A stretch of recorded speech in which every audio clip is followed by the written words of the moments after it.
Welcome to the Slop Farm. Enjoy the video. You need GeForce Experience and the latest Game Ready driver already installed. Once that's confirmed, launch the game you intend to filter. Press Alt+Z to open the GeForce overlay. This gives you access to Nvidia Suite. Make sure In-Game Overlay is enabled in GFE settings first, because without it you cannot reach the filters.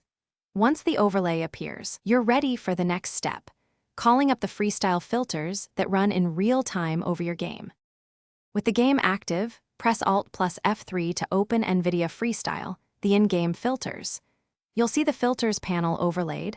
Add a filter like color, sharpen, or ambient occlusion and stack as needed to create the look you want.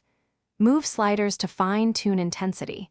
This changes the rendered output immediately so you can judge results. If you prefer, pick a saved profile or create one by saving current settings. This speeds up switching between looks for different games. Once you've set the filters, save them as a profile so you can recall the setup quickly. Profiles are tied to the game executable. If the filters fail to open, first confirm the game uses DirectX 11/12 or Vulkan. OpenGL and older APIs may not work, and verify the in-game overlay is enabled. If Alt+F3 still does nothing, restart GeForce Experience and the game. And as a last resort update, or reinstall your Nvidia drivers. That typically resolves overlay or hotkey. Thanks for watching. Consider subscribing if we helped you today.